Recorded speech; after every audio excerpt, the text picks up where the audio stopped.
ഇടുക്കി എഴുകം വയലിൽ മകൻ അച്ഛനെയും അമ്മയെയും കുത്തിക്കൊന്നു. എഴുകം വയൽ പാറത്തറയിൽ ആന്റണിയും ഭാര്യ വത്സമ്മയുമാണ് കൊല്ലപ്പെട്ടത്.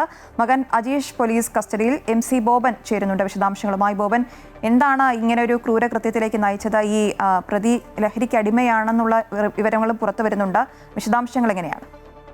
10 മണിയോടുകൂടിയാണ് നാടിനെ നടുക്കിയ ദുരന്തമുണ്ടായത്. നെടുങ്കണ്ടം എഴുകുംവയൽ പാറത്തറയിൽ ആന്റണിയും ഭാര്യ വത്സമ്മയുമാണ് കൊല്ലപ്പെട്ടത്. ഇവരുടെ മകൻ അജീഷാണ്, 26 വയസ്സുള്ള അജീഷാണ് ഇപ്പോൾ പോലീസ് കസ്റ്റഡിയിൽ ആയിരിക്കുന്നത്.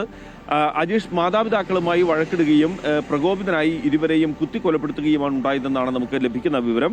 കൊലപാതകം നടത്തിയ ശേഷം ഇയാൾ ഇതിന്റെ ദൃശ്യങ്ങൾ പകർത്തി തന്റെ സുഹൃത്തിന് അയച്ചു. ഈ സുഹൃത്ത് അവിടുത്തെ പള്ളിയിലെ വൈദികന് ഈ ദൃശ്യങ്ങൾ അയച്ചു കൊടുക്കുകയും തുടർന്ന് പോലീസ് എത്തുകയുമാണ് ഉണ്ടായത്.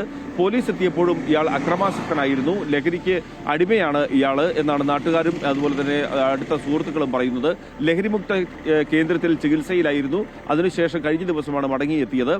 വീട്ടുകാരുമായി എന്തുകൊണ്ടാണ് എന്ത് കാര്യത്തിന്റെ പേരിലാണ് ഇപ്പോൾ വഴക്കും സംഘർഷവും ഉണ്ടായതെന്ന് വ്യക്തമല്ല. എന്തായാലും പോലീസ് എത്തിയപ്പോഴും ഇയാൾ അക്രമാസക്തനായിരുന്നു. പിന്നീട് ബലപ്രയോഗത്തിലൂടെയാണ് പോലീസ് ഇയാളെ കീഴടക്കിയത്.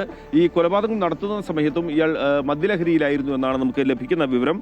നെടുങ്കണ്ടം പോലീസ് പ്രതിയെ കസ്റ്റഡിയിലെടുത്തിട്ടുണ്ട്. കൂടുതൽ ചോദ്യം ചെയ്തതിനു ശേഷം മാത്രമേ കൊലപാതകത്തിന്റെ കാരണം എന്താണ് എന്നുള്ളത് കൂടുതൽ വ്യക്തമാകൂ. അശ്വതി.